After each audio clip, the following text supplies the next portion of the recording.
उघड्यावरची भेळ कशी खाऊ शकतो? परफेक्ट तिखट चटणी आणि गोड चटणी आणि आंबट चटणी पण एकदम करेक्ट आहे. मी इतकी छान भेळ खाल्लेलीच नाहीये. मला आवडतच नाही असं काही बाहेरचं. मी अजिबात खात नाही. वाटेल तसं तिखट बनवतात ते. तिखट खायची कॅपॅसिटी नसेल तर असं बोलायचं आता. कोल्ह्याला द्राक्ष आंबट. तुम्ही मला चॅलेंज देऊ नका. हा,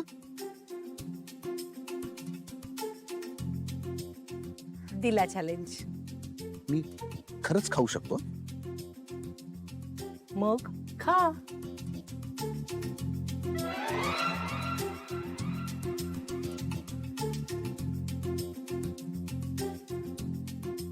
नो टॅलेंट घेतलं.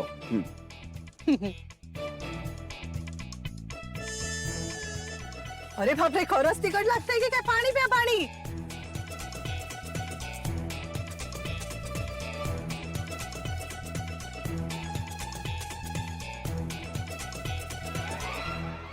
हसायला काय झालं? हा, झाली ना, खाल्ली ना रे. चॅलेंज जिंकलं. हा, हसतायत माझ्यावर. काही नाही, तुम्ही असं चॅलेंज घेतलं आणि वेळ काढलेत. आणि बघा सॅनिटायझर शिवाय कसे छान उभ्या आहात ठणठणीत.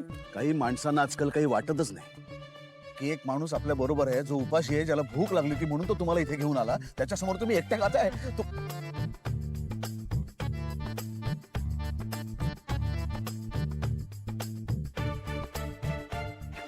एक मिनिट आरामात खा.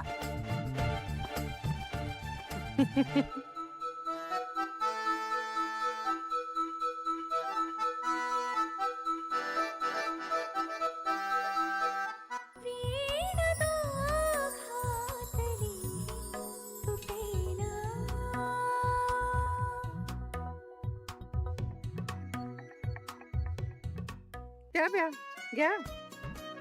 मला आवडतच नाही काही. घ्या, तुम्हीच घ्या. नाही सांगणार मी कोणाला.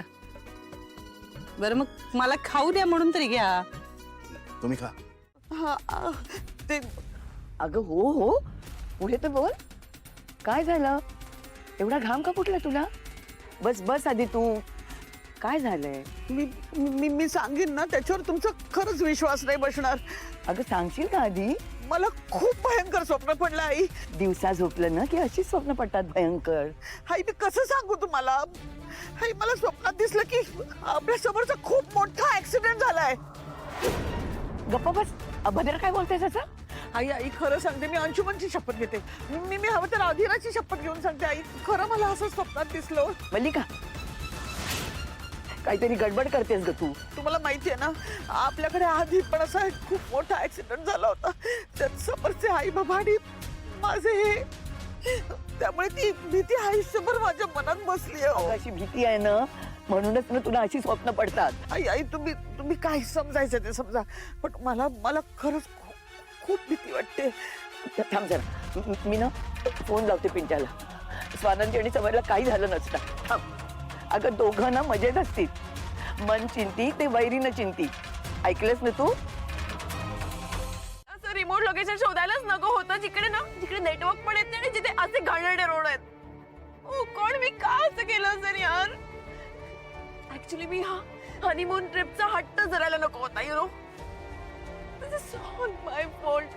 जर हट्टच नसता केला तर पिंट्या दादाचा ऍक्सिडेंट झालाच नसता. आय एम टू सेल्फिश है ना रो. अधिरा जे स्टॉप. अधिरा बघ, आय नो तुला काळजी वाटते, पण असं नको ना वागूस. अगं एवढं काय रडतेस तू? आणि मला सांग, तू एकटी आहेस का? मी पण आहे ना तुझ्यासोबत. अगं आणि तिथे समर सरांसोबत माझी ताई सुद्धा आहे, माझी नंदू ताई. तरी मी पॅनिक होतोय का? नाही ना. या मोमेंटला आपल्याला पॅनिक नसतं व्हायचं. प्लीज समज ना, जरा शांत हो ना. अगं काही नाही झालंय त्यांना. आपण बोललोय ना त्यांच्याशी फोनवर. हा कच्चा रस्ता संपला ना की आपण लगेच स्पीड वाढवू आणि पोहोचू त्यांच्यापर्यंत. तोपर्यंत एक काम कर, तू त्यांना फोन ट्राय कर.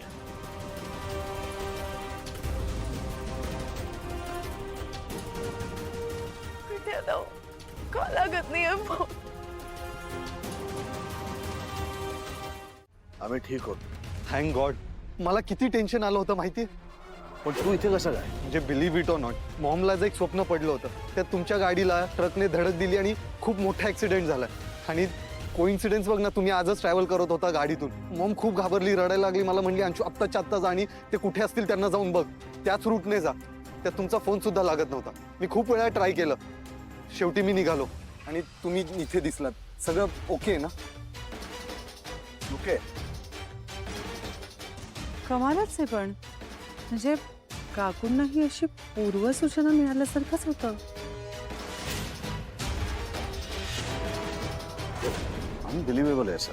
दादा, मॉमचं तुझ्यावर खूप प्रेम आहे म्हणूनच तिला हे इंट्युशन झालं. वहिनी तुला सांगतो, माझ्यापेक्षा दादावर तिचा जास्त जीव आहे. काय झालं? गाडीचा खरंच ऍक्सिडेंट झाला. बरोबर आहे. व्हॉट? म्हणजे आम्हाला काही झालं नाही, आम्ही वाचलो थोडक्यात, पण खूप काहीतरी गंभीर घडू शकलं असतं. Oh my God. म्हणजे मॉमला सकाळी स्वप्न पडलं म्हणून मी तिची मस्करी करत होतो की एवढं काही टेन्शन घेते, असं काय होणार नाहीये. आणि ते खरंच तसं झालं होतं. तू आधी तिला फोन कर आणि तिला सांग की आम्ही तुला भेटलोय आणि आम्ही व्यवस्थित आहोत. फोन करते, काळजी करत बसेल ती. हो, लगेच करतो. नाहीतर फोन आला नाही म्हणून इकडे यायला निघेल ती लगेच. आजीने सुद्धा विश्वास ठेवला नाही मॉमवर, पण मॉमने हट्ट सोडला नाही. काकू खरंच माझ्या आईच्या जागी आहे. मी फक्त म्हणत नाही, पण तिचं प्रेम खरंच खूप वेगळं आहे. स्वानंदी मॅडम, याला म्हणतात माया. खरोखर पोटच्या मुलापेक्षा सुद्धा जास्त प्रेम करते माझ्यावर माझी काकू. फोन लाव. येस. अरे दादा, नेटवर्क नाहीये इथे. नाही, इकडे नेटवर्कचा प्रॉब्लेम आहे. मी सुद्धा आदिराला फोन करायचा प्रयत्न करतो, पण तिचा फोन लागत नाही. इथे रेंजच येत नाहीये. मी ट्राय करतो. हां. मिळेल. आज आमचा ऍक्सिडेंट झाला आणि ह्याची पूर्वसूचना काकूंना मिळाली. इतका योगायोग.